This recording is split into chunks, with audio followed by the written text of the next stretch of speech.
ఏమాట కామాట మహబూబ్ నగర్ అనగానే గుర్తొచ్చే పేర్లలో అరుణ గారి పేరు ఎప్పుడు కూడా ప్రప్రథమంగా అందరికీ ధ్వనిస్తుంది.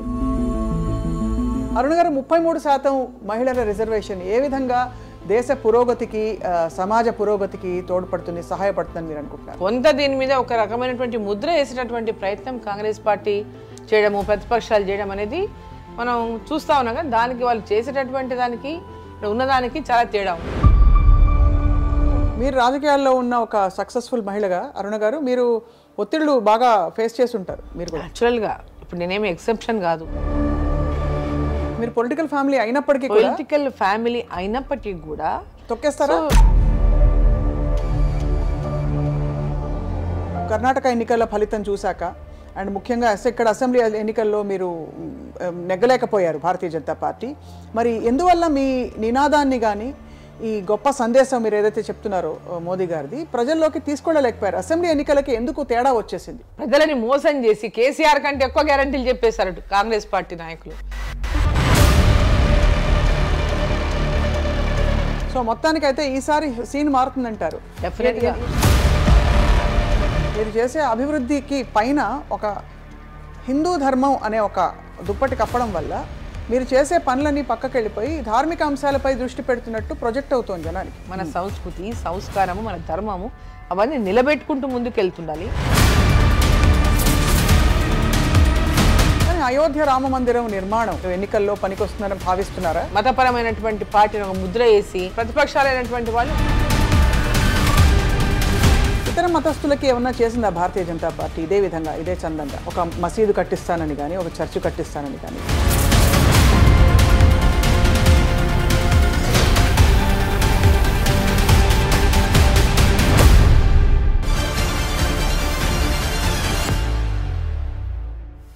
అందరికీ నమస్కారం. తెలంగాణ రాజకీయాలు బాగా వేడెక్కుతున్నాయి. భారతీయ జనతా పార్టీ వేగం పుంజుకోవడానికి అన్ని ప్రయత్నాలు చేస్తోంది. ఈసారి మహబూబ్ నగర్ బరిలో బహుశా కీలక నాయకురాలు, రాష్ట్ర రాజకీయాల్లో చక్రం తిప్పి మాజీ మంత్రిగా పేరు నమోదు చేసుకున్న డికే అరుణ గారు బరిలోకి దిగుతారేమో. కానీ అంతకంటే ముందు అసలు భారతీయ జనతా పార్టీ జాతీయ ఉపాధ్యక్షురాలిగా వారి ప్రయాణం ఏ విధంగా కొనసాగుతోంది అండ్ అలాగే రాజకీయ పరిస్థితులు ఎలా ఉన్నాయో మాట్లాడదాం. అరుణ గారు నమస్కారం. నమస్తే. యాజ్ ఆల్వేస్ కళకళలాడుతున్నారు. ఎలా ఉంది మ్యామ్ రాజకీయ జీవితం? బాగుంది. ఎప్పుడు దీంట్లోనే మునిగి తేలుతా ఉంటాం కదా. అంతే అంతే. సో ఈసారి మరి మిమ్మల్ని ఎక్స్పెక్ట్ చేయొచ్చా మీరు బరిలోకి దిగుతారని? ఆశిస్తున్నాను. నేను లాస్ట్ టైం పోటీ చేశాను. రైట్. సో తక్కువ ఓట్లతో ఓడిపోయాను కాబట్టి ఆశిస్తున్నాను నేను కూడా మహబూబ్ నుంచి మళ్ళీ పోటీ చేయాలని. మీకంటే బెటర్ క్యాండిడేట్ ఉంటారా?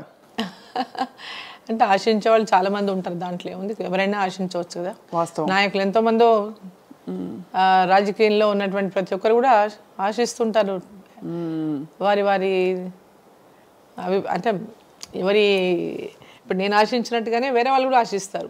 అదే కరెక్టే. కానీ ఏ మాట కామాట మహబూబ్ నగర్ అనగానే గుర్తొచ్చే పేర్లలో అరుణ గారి పేరు ఎప్పుడు కూడా ప్రప్రథమంగా అందరికీ ధ్వనిస్తుంది. కానీ ఎలా ఉందండి భారతీయ జనతా పార్టీ ప్రయాణం తెలంగాణలో? మొన్నటి ఎన్నికల ఫలితం చూసిన తర్వాత మీకు ఇంకా నమ్మకంగా ఉందా ఈ పార్టీ పట్టు పుంజుకుంటుందని? చాలా బ్రహ్మాండంగా పుంజుకుంటుంది. మొన్నటి ఎన్నికలు కంప్లీట్గా డిఫరెంట్ ఎన్నికలు, మొన్న జరిగిన ఎన్నికలు.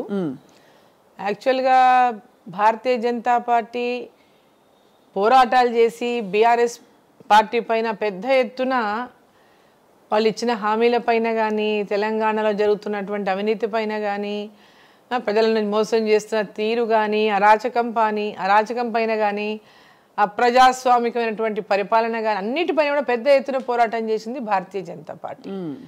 సో ఆ పోరాటం యొక్క ఫలితాన్ని పొందింది కాంగ్రెస్ పార్టీ. అదే. సో ఈరోజు భారతీయ జనతా పార్టీ పోరాటాల వల్ల ప్రజల లోపల పెద్ద ఎత్తున బీఆర్ఎస్ పార్టీ పైన వ్యతిరేకతను క్రియేట్ చేయగలిగింది భారతీయ జనతా పార్టీనే. సో కాంగ్రెస్ పార్టీ పెద్ద పోరాటాలు చేసింది లేదు, ఆ వ్యతిరేకతని వాళ్ళు క్రియేట్ చేసింది కూడా లేదు పెద్దగా. కాకపోతే ఈరోజు ఎన్నికల్లో పెద్ద ఎత్తున భారతీయ జనతా పార్టీ చేసినటువంటి ఆ వ్యతిరేకత ఏదైతే తీసుకొచ్చిందో ప్రజల లోపల, బీఆర్ఎస్ పైన ఆ వ్యతిరేకత పెద్ద ఎత్తున ప్రజల లోపల కనిపించింది. తీవ్రమైనటువంటి ఆక్రోశము, అంటే కోపం అన్నీ కూడా ఎన్నికల్లో వాళ్ళు ప్రదర్శించేసిండ్రు. అనుకోకుండా కాంగ్రెస్ పార్టీ కొంత మెజార్టీతో అధికారంలోకి వచ్చింది. సో ఆ ఎన్నికలకు ఈ ఎన్నికలకు పోలిక ఉండదు. ఎందుకంటే లాస్ట్ టైం కూడా అసెంబ్లీ ఎన్నికలతో కనుక పార్లమెంట్ ఎన్నికలను చూసుకుంటే లాస్ట్ అసెంబ్లీలో ఒకే ఒక అసెంబ్లీ సీటు గెలిచాం. పార్లమెంటుకు వచ్చేసరికి 4 పార్లమెంటు సీట్లు గెలిచినాం భారతీయ జనతా పార్టీ. నాది కూడా నారోగా మార్జిన్గా ఓడిపోయింది అప్పుడు మహబూబ్ నగర్ కూడా. సో ఈసారి ఎన్నికల్లో 8 అసెంబ్లీ సీట్లు గెలిచాము. ఓటు శాతం పెరిగింది, డబుల్ అయిపోయింది. అదేవిధంగా 2వ స్థానంలో 19 స్థానాల్లో 2వ స్థానంలో నిలిచినాము. మిగతా చాలా స్థానాల్లో మంచి ఓటు సంపాదించాము. సో పార్లమెంటుకు వచ్చేవరకు అందరూ కూడా దేశంలో మళ్ళీ నరేంద్ర మోదీ రావాలని కోరుకుంటున్నారు. డిఫరెంట్ అంటే ఒక వాతావరణం ఈరోజు ఎన్నికలప్పుడే కనిపించింది, అసెంబ్లీ ఎన్నికలప్పుడే.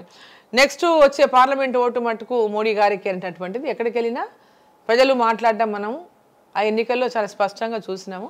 సో ఖచ్చితంగా ఈ ఎన్నికల్లో భారతీయ జనతా పార్టీకి మంచి అంటే ఈరోజు 17 పార్లమెంటు స్థానాల్లో 10 నుంచి 12 స్థానాలు వస్తాయంటటువంటి ఒక నమ్మకం మాకుంది. ఎప్పుడు చాలా ముచ్చటేస్తుంది అరుణ గారు మిమ్మల్ని చూస్తే. ఒక వీర మహిళగా మీరు కాంగ్రెస్ పార్టీలో చాలా కాలం మీ ప్రయాణం కొనసాగింది. అలాగే ఇప్పుడు మరి భారతీయ జనతా పార్టీ విధానాలకి అలాగే మోదీ గారి ఆలోచనలకి మీరు ఇమడగలుగుతున్నారు. ఎందుకంటే బద్ధ శత్రువైన కాంగ్రెస్ పార్టీ నుంచి ఇక్కడికి రావడం, మళ్ళీ ఇక్కడ మీ ఆలోచనల మీరు కొంచెం బ్రాడ్ మైండెడ్ అవుట్లుక్ నుంచి ఇప్పుడు మరి కొంత ఒక పర్టికులర్ పద్ధతిలో ఆలోచించడానికి అలవాటు పడాలి.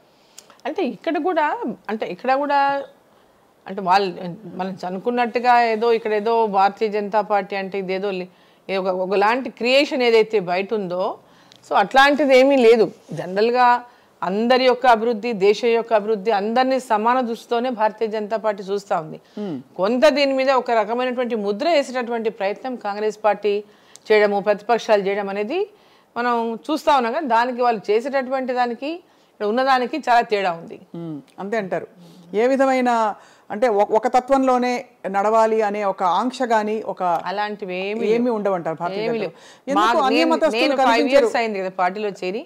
ఏ రోజు కూడా ఇట్లా ఒక మతానికి సంబంధించి కానీ లేదా ఇంకేదైనా విషయంలో కానీ ఎప్పుడు కూడా అలాంటి చర్చలు కానీ అలాంటి డిస్కషన్ కానీ అలాంటి ఇన్సైడ్ మీటింగ్స్లో కూడా ఎప్పుడు కూడా అటువంటి టాపిక్ లేదు. ఈ దేశం యొక్క అభివృద్ధి లక్ష్యంగా నరేంద్ర మోదీ గారు ఎప్పుడు ఏ సమావేశంలో అయినా ఇంటర్నల్ స్మాల్ మీటింగ్స్లోనైనా కూడా వారు ఈ దేశం యొక్క అభివృద్ధి లక్ష్యం, ఈ ప్రజల యొక్క అభివృద్ధి లక్ష్యంగానే ఆ లైన్లోనే వారు మాట్లాడతారు. ఎప్పుడు కూడా విభజించి మాట్లాడడం కానీ ఏ రకమైనటువంటి అలాంటి ప్రతిపక్షాలు విమర్శించేటువంటి విధంగా ఏ రోజు కూడా మాట్లాడడం నేను చూడలేదు. కానీ అయోధ్య రామ మందిరం నిర్మాణం నిజంగా మీకు తెలంగాణ రాజకీయాలు ఎన్నికల్లో పనికొస్తుందని భావిస్తున్నారా? అలాగే అది ఏ విధంగా దేశ పురోగతికి తోడ్పడుతుందో వివరించగలరు? అది ఎన్నికలకు రామాలయానికి ప్రజలకు ఇచ్చినటువంటి వాగ్దానం. అది రామాలయం నిర్మిస్తామని 370 ఆర్టికల్ని రద్దు చేస్తామని హామీ ఇచ్చారు. 370 ఆర్టికల్ని రద్దు చేశారు. అదేవిధంగా ఎన్నో సంవత్సరాలుగా ప్రజలు ఎదురు చూస్తున్నటువంటి రామాలయాన్ని ఇవాళ నరేంద్ర మోదీ గారు సుప్రీంకోర్టు తీర్పు వెలువడిన తర్వాత దాన్ని పూర్తి చేసి 3 సంవత్సరాల్లోపు పూర్తి చేస్తామని చెప్పారు. దాన్ని పూర్తి చేశారు. దాన్ని అయోధ్యలో రామ మందిరంలో శ్రీరాముల వారి యొక్క ప్రాణ ప్రతిష్ఠ చేయడం జరిగింది. సో అంటే ప్రజలకంతా కూడా ఒక సెంటిమెంట్ కదా, రాముడు శ్రీరాముడు అనగానే ప్రతి ఊర్లో గుడి కట్టుకుంటారు. శ్రీరాముల వారి గుడి కట్టుకుంటారు, ఆంజనేయుల వారి గుడి కట్టుకుంటారు, శివాలయం కట్టుకుంటారు. గుడి లేనంటే అంటే ఏ ఊర్లోకి వెళ్ళినా ఎంత చిన్న గ్రామమైనా ఆ ఊర్లో గుడి లేదనుకుంటే ఫస్ట్ ఊరంతా కలిసి ఒక గుడి కట్టుకుంటారు. ఓ పెళ్ళైనా ఓ శుభకార్యమైనా ఏదైనా అంటే గుడి ఉండాలి, దేవుడు దానికి పూజ, దానికి ఒక ఆనవాయితీ మన ధర్మం వస్తూ ఉంది. దాంట్లో ఈరోజు రాముడు జన్మించినటువంటి అయోధ్యలో రాముడికి గుడి లేదు. అక్కడ ఒక షెడ్ అంటే ఒక చిన్న గుడిసెలో రాముని బొమ్మ ఉంది, ఇన్ని రోజు రాముని విగ్రహం ఉంది అన్నప్పుడు ప్రజల లోపల సెంటిమెంటు ఇది అరే ఇన్ని సంవత్సరాల నుంచి శ్రీరామునికి సొంత తన పుట్టినటువంటి స్థలంలో జన్మస్థలంలో ఆయన గుడి లేకపోవడం ఏంది, ఆయన విగ్రహం బయట పెట్టడం ఏంది అనేటటువంటిది ప్రజలకు తెలిసినటువంటి సందర్భం అది. సో ఆనాడు జనవరి 22 దేశంలో ఉన్నటువంటి ప్రజలందరికీ కూడా అదొక పెద్ద అంటే వాళ్ళు ఏ పండగ చేసుకుని అన్ని పండగలకు మించి ఆ రోజు రాముల వారి ప్రాణ ప్రతిష్టను సెలబ్రేట్ చేసుకున్నారు. అరుణ్ గారు, మీరు చాలా రాజకీయ జీవితం చూశారు, వాస్తవాలు చూస్తున్నారు. ఇతర మతస్థులకి ఏమన్నా చేసిందా భారతీయ జనతా పార్టీ ఇదే విధంగా ఇదే చందంగా? ఒక మసీదు కట్టిస్తానని కానీ, ఒక చర్చి కట్టిస్తానని కానీ, లేదు వాళ్ళని కలుపుకుపోదాం, లేదు ఫలానా ముస్లిం మైనారిటీకి సంబంధించిన వ్యక్తులకి అవకాశాలు ఇస్తామని కానీ అటువంటి పరిస్థితులు ఉన్నాయి బీజేపీలో? ఎవరిని విడదీసింది లేదు. అంటే ఐ మీన్ ఈ అంటే రిలీజియన్ పరంగా వీళ్ళని దూరం పెట్టిందని వాళ్ళని దగ్గర తీసింది అనేటటువంటిది. అంటే ఇక్కడ వాళ్ళంతకు వాళ్ళే ఒకలాంటి ఒక అంటే కొంత దూరంగా ఉంటున్నటువంటి వాట భారతీయ జనతా పార్టీకి వారంతకు వారే ఒక దూరం భారతీయ జనతా పార్టీని దూరం చేసుకుంటున్నటువంటి. భారతీయ జనతా పార్టీలో కానీ నరేంద్ర మోదీ గారు కానీ ఏ మతాన్ని దూరం చేసుకోవాలని కానీ ఎవరినైనా దూరం పెట్టాలని కానీ ఈ దేశంలో మనం అందరం కూడా కలిసిమెలిసి ఉన్నటువంటి వాళ్ళం కలిసిమెలిసి ఉండాలా. ఈరోజు అందరికీ ఏ అభివృద్ధి కార్యక్రమాలు చేసినా దాంట్లో అందరూ ఆ అభివృద్ధి కార్యక్రమంలో భాగస్వాములు అవుతున్నారు కదా. ప్రతి కార్యక్రమం ఏ అభివృద్ధి ఫలం ఎవరికి అందించినా కులమత భేదాలు లేకుండా ఈరోజు అందరికీ అందుతున్నాయి కదా. కులాన్ని బట్టి ఈరోజు పథకాలు ఏమైనా అందిస్తున్నారా? ఇది కేవలం ఒక అంటే ఏమంటారు అభాండం అని చెప్పాలి. భారతీయ జనతా పార్టీ మీద ఏ రకమైనటువంటి ఈరోజు ప్రజల లోపల నెగటివ్ లేదు కాబట్టి మతపరమైనటువంటి పార్టీని ఒక ముద్ర వేసి ఇతర ప్రతిపక్షాలైనటువంటి వాళ్ళు లబ్ధి పొందాలని చూస్తూ ఉన్నారు. వాళ్ళు ఒక ముద్ర వేసేసి లబ్ధి పొందాలనేటటువంటి ప్రయత్నం వ్యతిరేకమైనటువంటి పార్టీలు చేస్తామనే కానీ ఇక్కడ అందరినీ కలుపుకుపోవాలి, ఈ అభివృద్ధి అందరికీ పంచాలి. ఈ దేశంలో ఉన్నటువంటి ప్రతి ఒక్కరు కుల మత భేదాలకు అతీతంగా ప్రతి గ్రామం అభివృద్ధి చెందాలి, ప్రతి రాష్ట్రం అభివృద్ధి చెందాలి, ఈ దేశం అప్పుడే అభివృద్ధి చెందుతున్నటువంటి లక్ష్యంతో మోదీ గారు పనిచేస్తూ ఉన్నారు. సబ్కా సాత్ సబ్కా వికాస్ సబ్కా విశ్వాస్ సబ్కా ప్రయాస్ మోదీ గారి నినాదమే ప్రజల అందరి యొక్క అభివృద్ధి. ఈసారి అంటే బహుశా కాంగ్రెస్ పార్టీ పుంజుకోవడం చూసిన తర్వాత అయ్యో నేను కాంగ్రెస్ పార్టీలో ఉండుంటే మరింతగా సేవ చేసి ఉండొచ్చు అనే భావన కలగడం సహజం. అంటే అట్లా ఏం అనిపించలేదు, అట్లా అనిపించింది అంటే ఎందుకంటే అక్కడ విధానపరంగా మీకు చాలా విషయాలు అనుకూలించాయి.